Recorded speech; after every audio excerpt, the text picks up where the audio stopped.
4 years after the Galwan clash, India and Chinese military are finally moving back to their original position.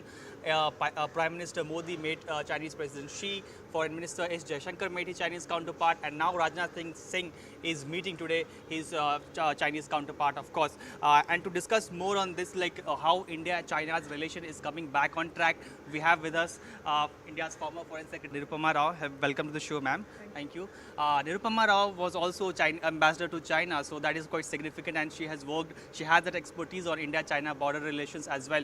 So, ma'am, I would like to ask you, what is your, first analysis of whatever developments that we are seeing in India-China relation? How do you see it?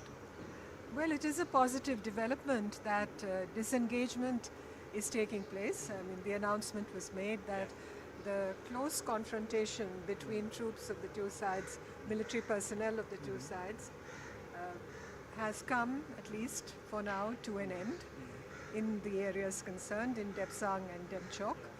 And the two sides are working out a system of coordinated patrolling so as to avoid incidents of the nature that we saw in Galwan, the tragedy that we saw in Galwan 4 years ago. But let me also caution our viewers that this is a long drawn out process. And although disengagement is happening, there are many further steps to be taken in order to de-escalate tensions along the India-China border, along the line of actual control. So, but what exactly do you think led to this sort of, peace, at least even if temporarily that is happening? Because we saw a lot of, meetings happening between, military leaders, of course, some back channel talks as well. But nothing seems to be working. But suddenly, last 2-3 months, we see that, there have been developments regarding, resolving of some different, disagreements on border points. What exactly do you think worked for the Indian side? Is it because we chose to give, a strong, befitting reply to Chinese deployments on the border? Is that what really worked for us, you think? Well, diplomacy is always a very painstaking process, and things cannot happen overnight. We had very, very high levels of tension along the line of actual control. And the fact that through the border meetings, through the meetings of the military commanders, and through the efforts made by the foreign ministries of the two sides and the governments of the two sides, today we are witnessing the announcement of de-escalation in the two remaining points of Depsang and Demchok along the line of actual control in eastern Ladakh. But this line of actual control has not been mutually defined or verified by the two countries together. So that in itself has led in the past to these pockets of disagreement. And our hope and our expectation is that the discussions to de-escalate tensions will continue, and the two sides can put in place a structure that is enduring, that is durable, that is workable, that will avoid the kind of confrontation, the clashes that we saw in Galwan after, in fact, an interregnum of 45 years when we did not have any military combat on the border. Ma'am, we have other sort of relations as well with China when it comes to, especially trade relations. They are our biggest trade partner. For last few years, the government adopted certain strategies in order to curb Chinese investment, curb their imports. But a section of India's trade community, they always want that Chinese investment, that should creep in for India to become a bigger manufacturing hub. Even Chief Economic Advisor in July submitted a report that suggested that we need Chinese investment for that. So do you think on trade front as well, India would be more welcoming to China, or maybe still we are slightly hesitant towards that, because certainly strategically we want to sort of, de-align ourselves from China when it comes to trade? See, I'm not privy to the government discussions in this matter. But as I read this situation, decoupling in a very precipitate, in a very hurried or rushed manner, does not take place very easily in today's globalized world.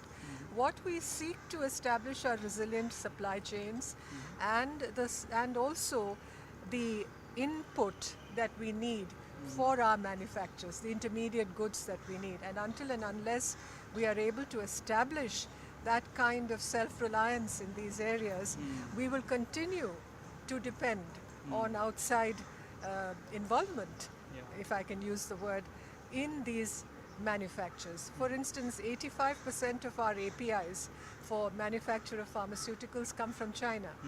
So I believe that the aim and the strategy and the direction our policy should take is to reduce that dependence.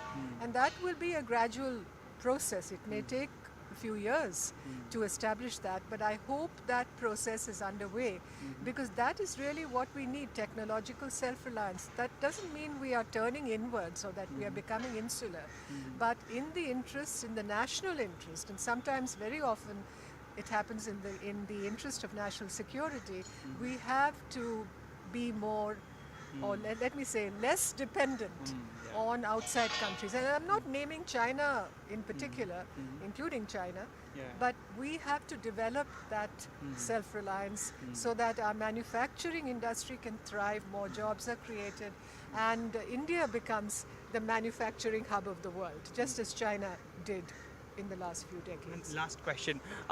Maybe let's think from Chinese perspective. They were quite adamant to whatever border position that they held. But so right now we are seeing that there's a change of heart, at least as of now. This comes at a time when Trump is quite eminent in America. He has won the elections and is all set to take over. And we know how harsh, or maybe for lack of a better word, how harsh Trump was in his last tenure against China. Do you think China wanted to somehow cool off certain relations with a certain country, neighboring country, when it is already Trump heat is already something which is impending? So do you think that is a factor that worked for China, maybe pushing it for a certain thaw in this, relations with India? Well, I would say that I wouldn't use words like adamant and change of heart because I think in diplomacy it's a very gradual process and both sides take positions. And obviously we had to safeguard our national interest and ensure our national security throughout, all these years that we were in discussion with the Chinese to disengage and to de-escalate tensions. So I would say, in these processes, in these discussions, we seek the ultimate emphasis is to safeguard the national interest. As far as the re-election of Mr. Donald Trump goes, obviously, he has a certain position on China, and it seems to be quite hard, and he is not talking about flexibility in that relationship or that approach that his administration, the US administration under his presidency, will take towards China. So we will have to wait and see how this whole process unwinds, what the developments will be, and what the impact of that will be on the region.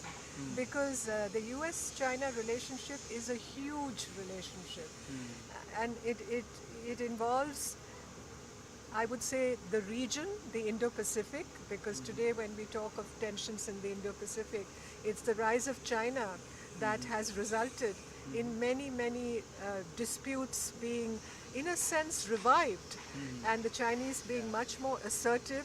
They like to say that they are more proactive, but we use the word more assertive. And there's much more muscularity that is being demonstrated by the Chinese.